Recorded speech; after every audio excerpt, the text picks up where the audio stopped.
that are in this documentary, these are people who are doing things out in the community. These are people who you probably see every day, all day. These people are prominent figures into the community. They either do healthcare, one's a pastor. The hardest part, I would say, about living out loud is the fact that like, we're not accepted everywhere. I was watching this television show called Maury, and they had these girls on there, and they said they lesbians, and I think you got the same attributes that these lesbians have. Are you a lesbian? And I'm like, Granny, no, I'm not a lesbian. Like, I would go to hell for that. She was like, all right now. And a couple of years after that, when I was ready to accept it, I went back to my grandmother and I told her, I said, you know, Granny, I do like women and I am a lesbian. And she was like, well, you know I love you, but you know you're going to hell, right? And so she would be the first person that I actually came out to. I mean, I think the world would be a better place if we all come out, but the truth is not all of us can come out. And so I respect that. But it makes it difficult to date, because when you tell a guy that not only are you gay and not only are you out, but that you work at one of the largest agencies for LGBT folk in the region, and your pictures in the newspaper and your pictures on the wall and your pictures on the website, and everywhere we go someone knows me and wants to shake hands or hug and kiss. How do you be discreet or down low or closeted with someone who is that connected to the community? And so I have to say, being myself, living out loud has had its benefits, but the drawback has been I've been single ever since. Being married to Darlene is the biggest cliche in the world, because I am truly married to my best friend. And that is a cliche you hear all the time, but I'm living that. I live it. I started the first DPS GSA, Gay Straight Student Alliance, at Northern, and it left when I left. It ended when I ended, and I'm not sure if DPS has started another one since then.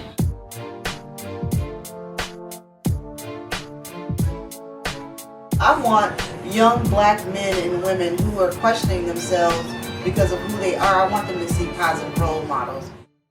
Welcome to the great city of Detroit! What would I do without your smart mouth? Drawing me in and you kicking me out.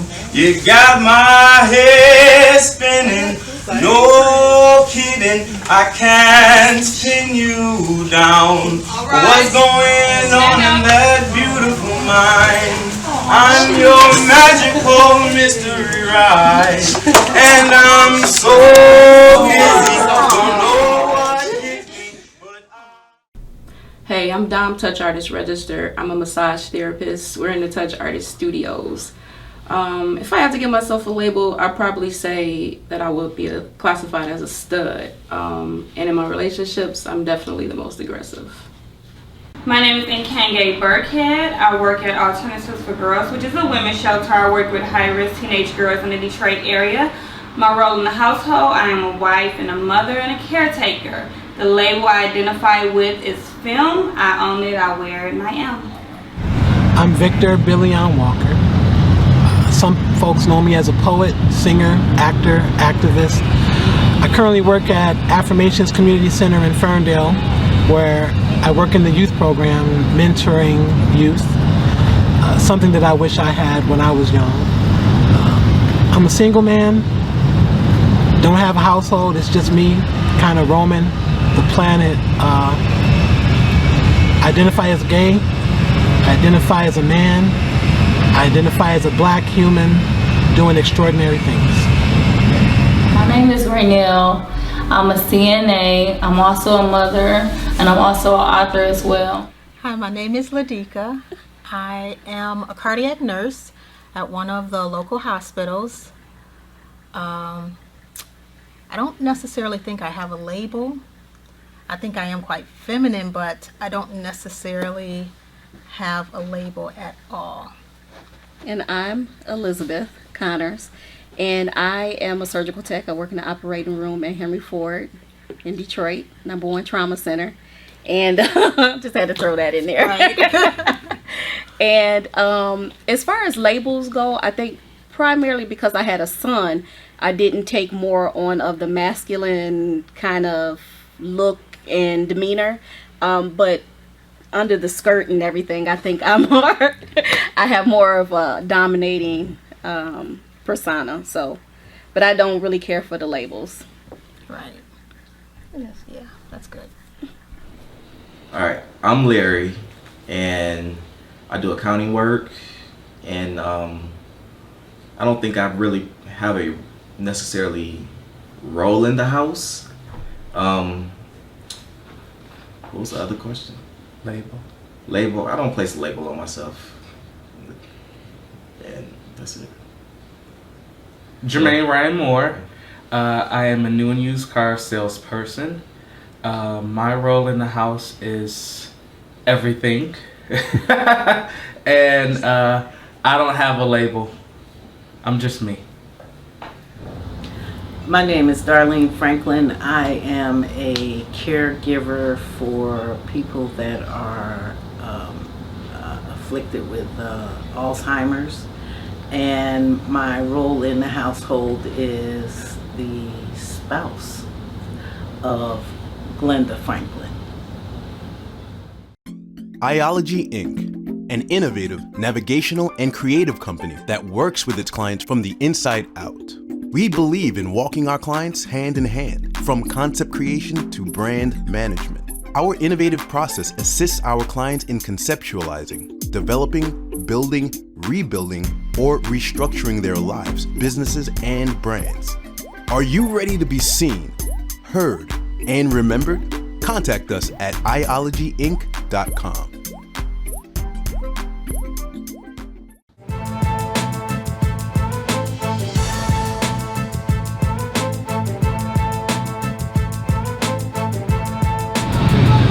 I knew who I was early on.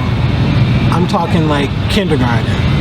I knew in kindergarten when I walked in with my quilted vest and my afro picked out, a little bit of hair grease. I knew in kindergarten. It was something to do with how I felt when I interacted with boys versus girls. And the funny thing is, girls always liked me, still do, but it was something about the way I felt interacting with other boys. It was like, yeah, this is that energy that I want to be in. Of course, I didn't know what gay meant at 5 years old. It was more about feeling comfortable for the first time and realizing that that was the moment that I could be whoever I wanted to be. I mean, even at 5 years old, I knew that there was something about other boys that interested me, and I just wanted to find out what that was and explore it. And by the time I got to middle school, they had a word for it, but then I learned that that word wasn't necessarily positive, and so I had to change the way that I interacted, because I knew that people saw me differently than I saw myself as it relates to that. Well, I knew that at 7 years old. In the first grade, I actually was attracted to a first grader.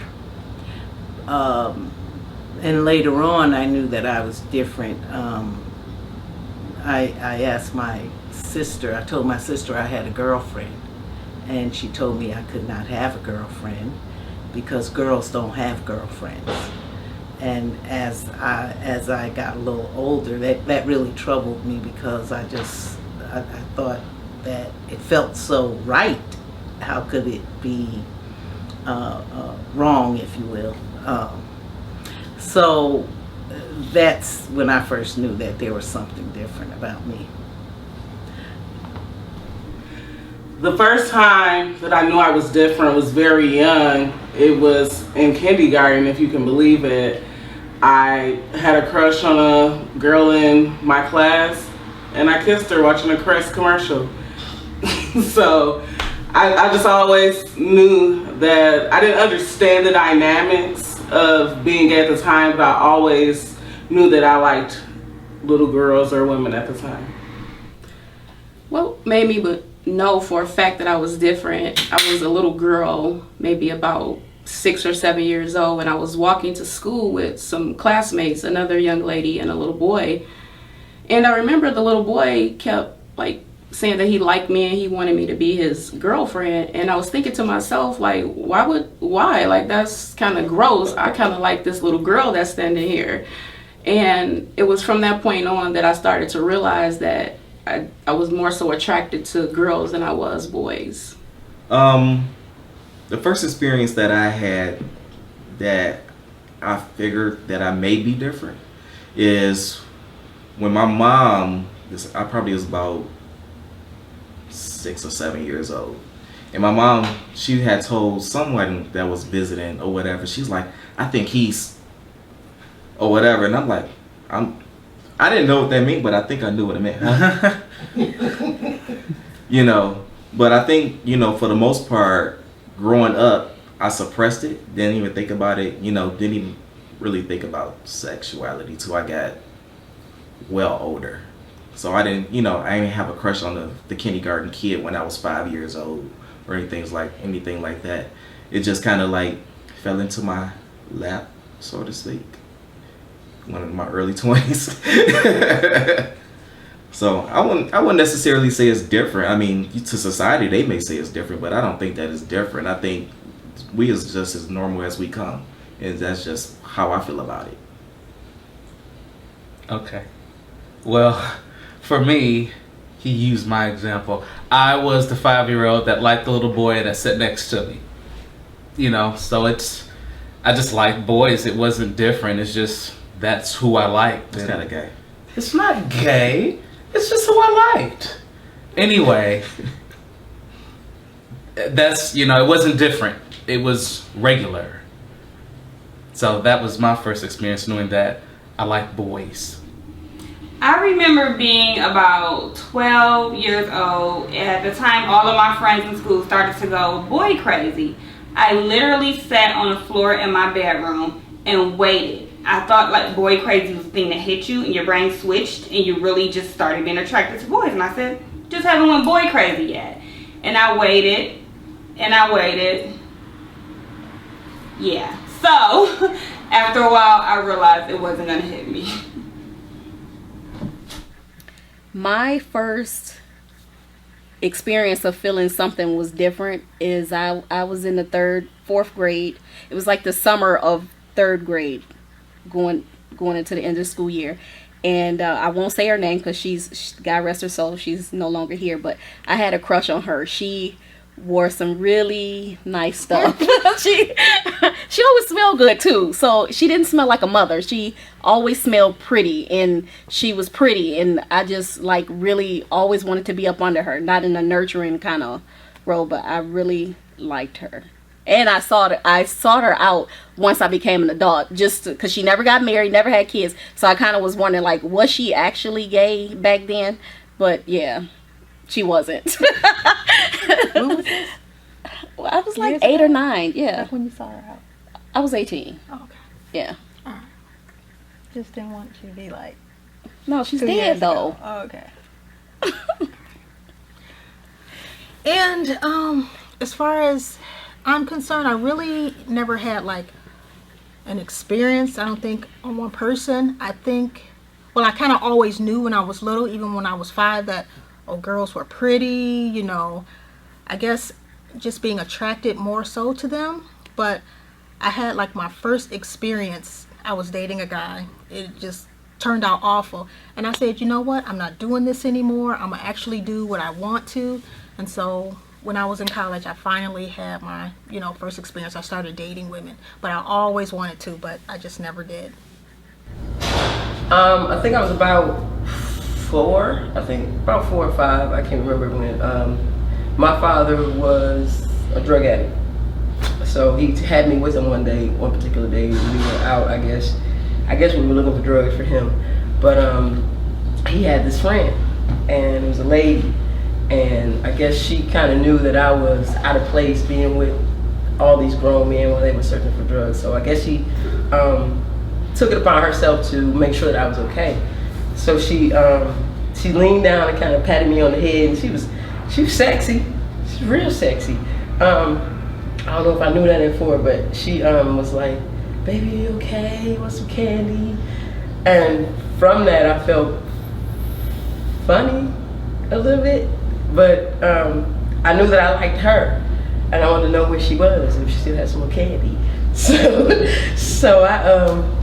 I think I kind of knew from that point. It kind of sparked something in me. But at 4, you can't say how you feeling inside. So, but I knew at that age that I was, I guess, smitten, sort of, kind of, a little bit. But that was it. That was my turning point. I remember.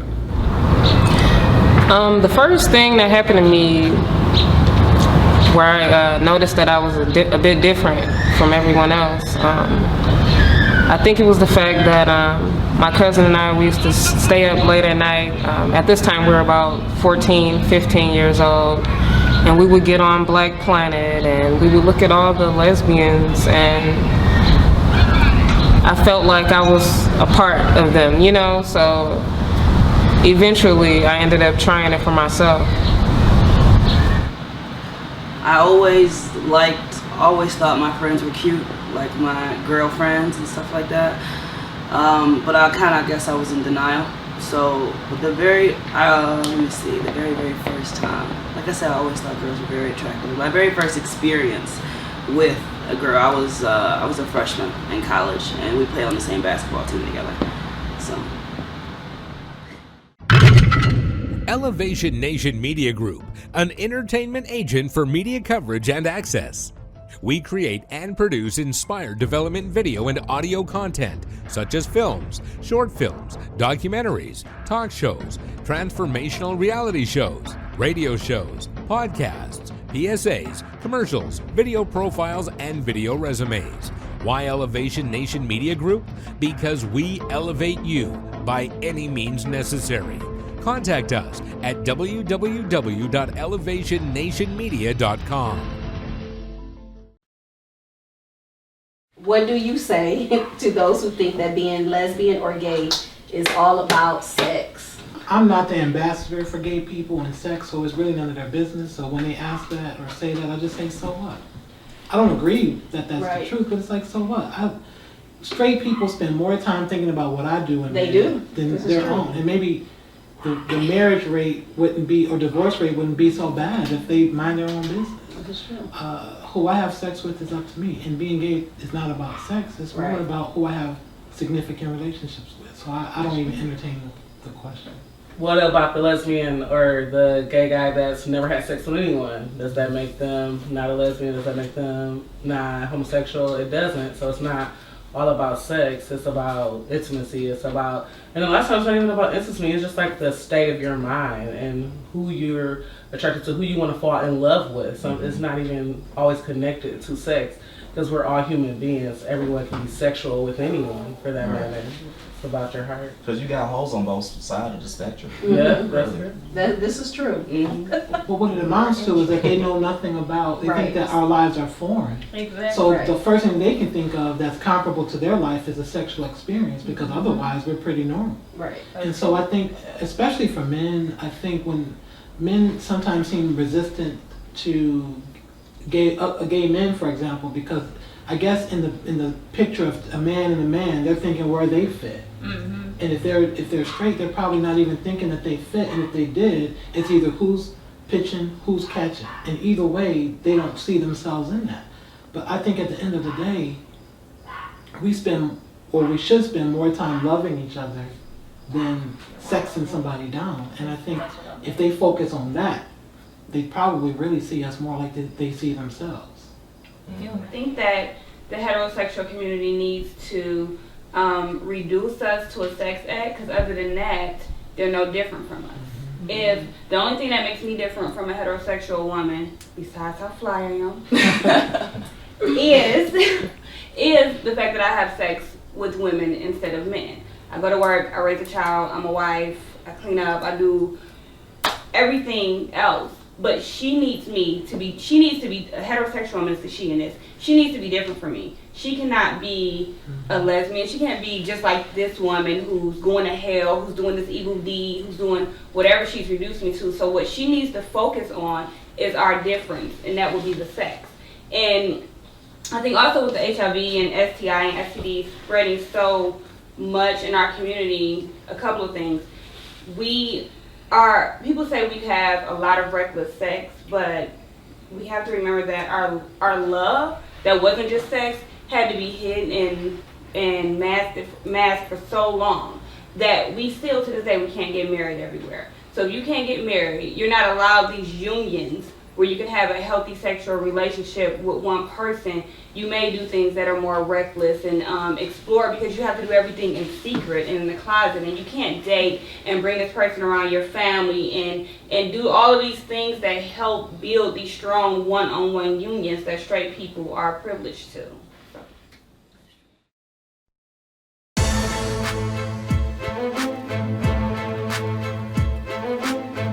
As is, no warranty. I don't believe in even if something did happen, which led up to the point of me being lesbian, I am a firm believer in everything happening for a reason. So with that being said, I pretty much just live my days one at a time, and everything happens for a reason. Like, I don't regret anything. I don't believe people are born gay. I don't believe people are born straight. I believe babies are born and they're hungry and they're not attracted to any damn body. You grow up and you make decisions. I believe that I was born gay. Like I said, my first experience that I liked a boy was when I was 5. It was in kindergarten. I remember his name and exactly how he looks to this day as a 5-year-old. He didn't look like me, I tell you. Well, no, he was light skinned with a big head. Oh, football. Well, your size shaped head. I think what it was with him is that his mother bought him that Cabbage Patch. It had nothing to do with Cabbage Patch. No. The Cabbage Patch came. No, the Cabbage Patch came later. I got the Cabbage Patch when I was like 6 or 7. He wasn't born this way. Shut up. Anyway, I absolutely was. You made me lose my thought. Goodness. No, it's just always been a natural thing for me. I've never really thought anything different of it. Even coming up like beyond that, I've just always, the attraction to a boy has always been there. I mean, women are pretty and, you know, nice face and hair and bodies and everything, but there was never that true appeal to say, you know what, I really like her and she's, you know, it. But for boys, it was always just boys for me. I strongly believe that I was brought into this world, created this way, because I think even before I had a crush on my teacher, my aunt and my brother said that I don't remember doing this, but they said I used to put socks in my pants. Like, I don't remember doing this though, but they said I did. I swear. That I used to put socks in my pants, and I used to wear, like how beaters are popular now, but back then I would wear my brother's t-shirts and try to be like him, and I don't remember doing this, I swear. So I think biologically it's innate. Never was raped, never, molested, never was traumatized in any way to kind of force me to like girls, but yes, I think I was born this way. And that's the same thing with me, minus the the sock sock thing. thing. No, minus the sock thing. No, I think because when I was small, I always had a feeling, like I said, an attraction to girls. And I think when you're smaller, and like you said, It's you haven't, innocent. yeah, and like you said, you haven't been raped, molested, or gone through anything like that. That it has to be something inside, something biological, not. To mention, like, I have several family members that are the same, the same way. So I think it's most definitely biological. I would probably say that I can't say that I was born this way, but I can say that my choice was stolen from me through early issues as far as child molestation. So in that instance, and it started so early, that I can't really remember or know and say if I was born this way and this was my choice, or if my choice was just stolen away from me and this is my choice now.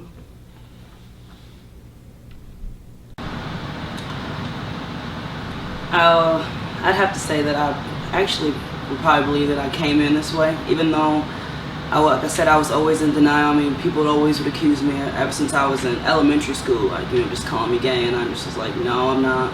I mean, I've actually been with boys, but I mean, it's just, it never ever felt the same until I had my first girl experience when I was a freshman. But like I said, when I would be with them, I don't know, it just was weird. I didn't care. I never cared to have a boyfriend. I never cared about them. Like, all my friends were so into, because all my friends were straight. I always had all straight friends and still, until I went to college and started playing basketball. But I don't think it was a choice at all. I just honestly think that I was just always attracted, and I just honestly tried to not, because everybody said it was bad. I'm sorry.